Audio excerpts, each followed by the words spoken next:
बहुत समय पहले की बात है। एक गांव में गोपी नाम का एक कुम्हार रहता था। वो बहुत गरीब था। उसके परिवार में उसकी पत्नी और एक बेटा था।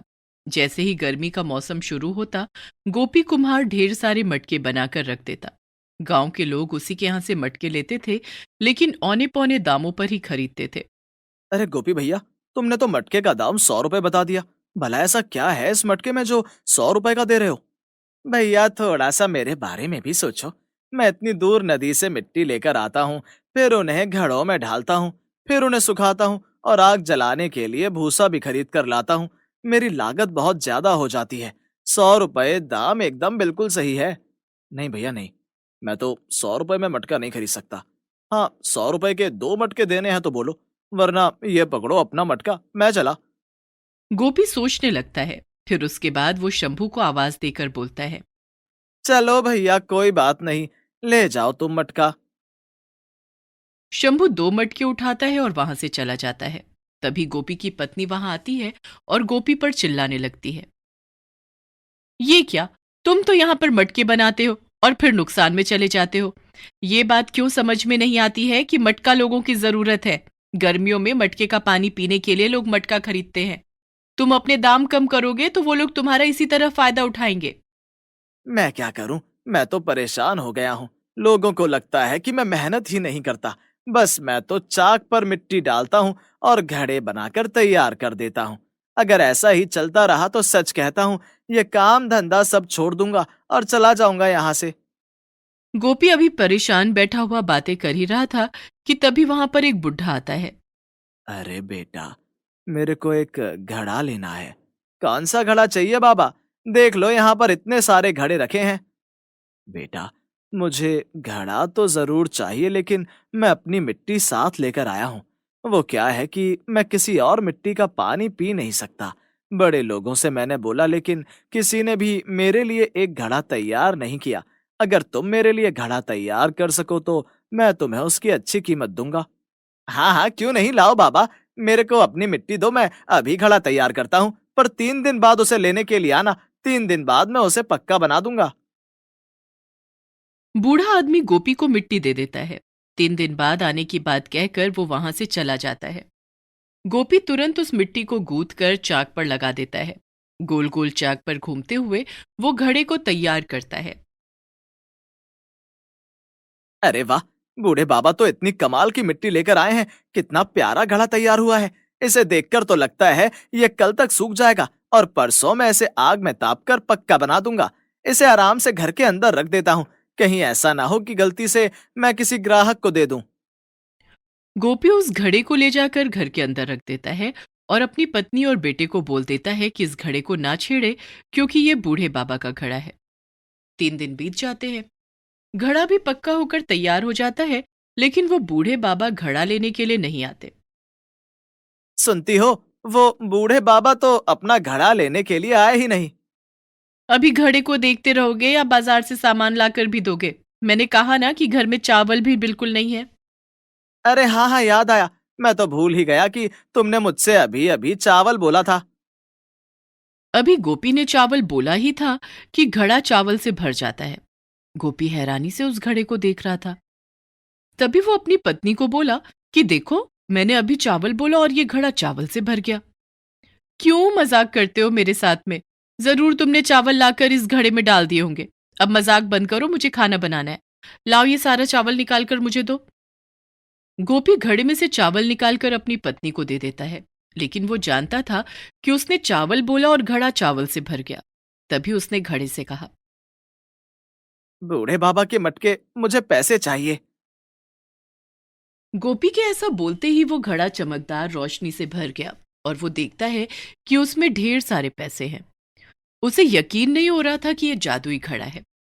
उसने चुपचाप से वो सारे पैसे अपने गमछे में बांधकर अलमारी में रख दिए और उस घड़े को भी अलमारी के ऊपर रख दिया।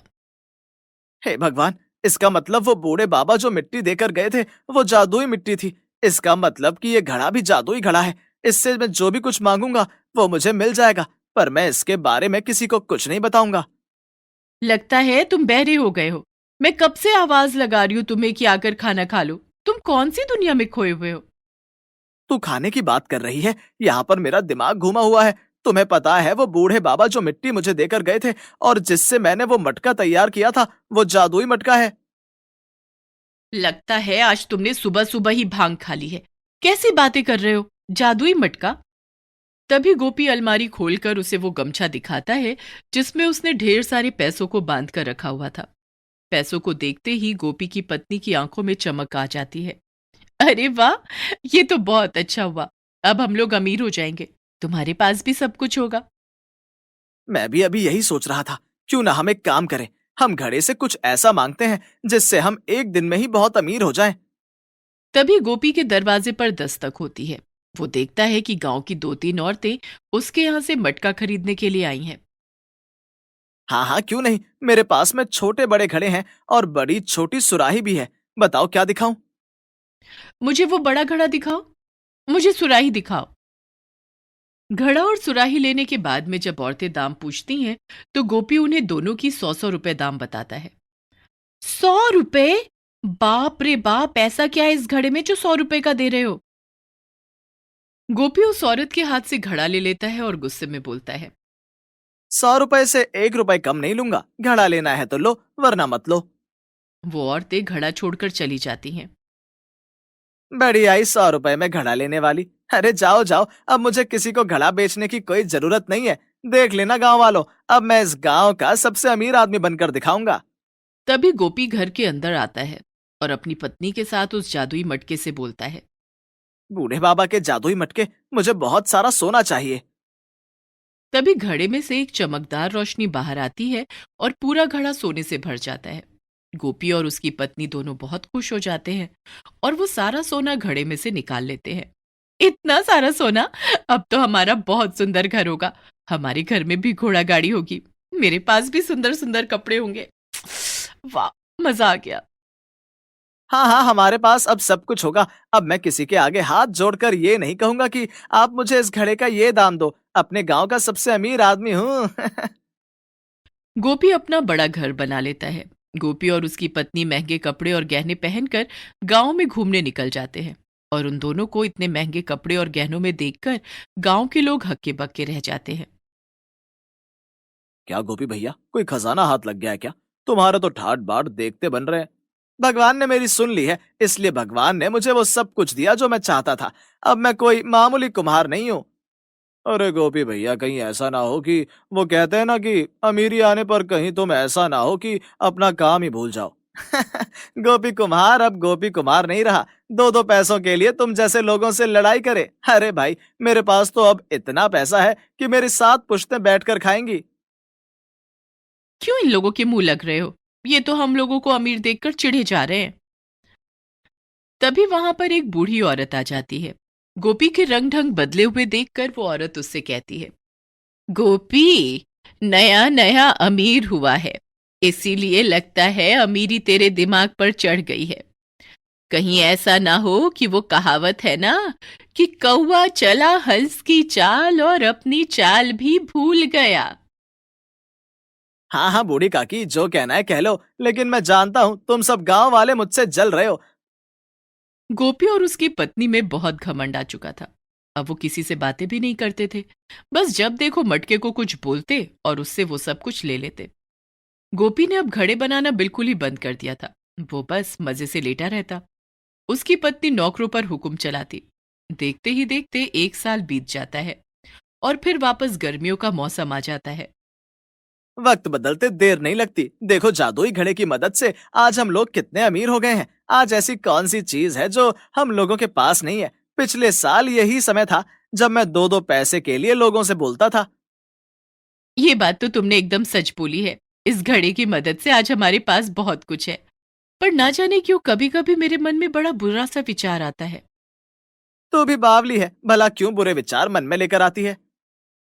कभी कभी मैं सोचती हूँ, अगर वो बूढ़े बाबा वापस आकर अपना घड़ा मांग ले और हम लोग फिर से गरीब हो जाए तो। गोपी की पत्नी ने अभी ऐसा बोला ही था कि वो घड़ा टूट जाता है और वो वापस गरीब हो जाते हैं।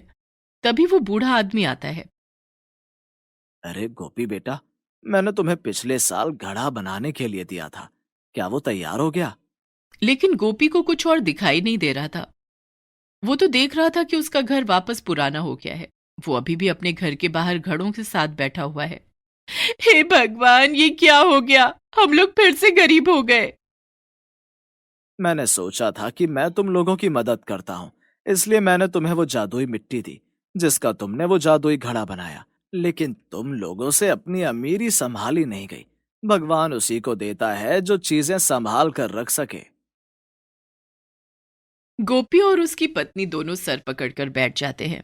वो बूढ़े बाबा से दोबारा मिट्टी देने के लिए बोलते हैं, लेकिन वो बूढ़ा बाबा हंसता हुआ वहां से चला जाता है और गोपी फिर से घड़े बनाने का काम करने लगता है।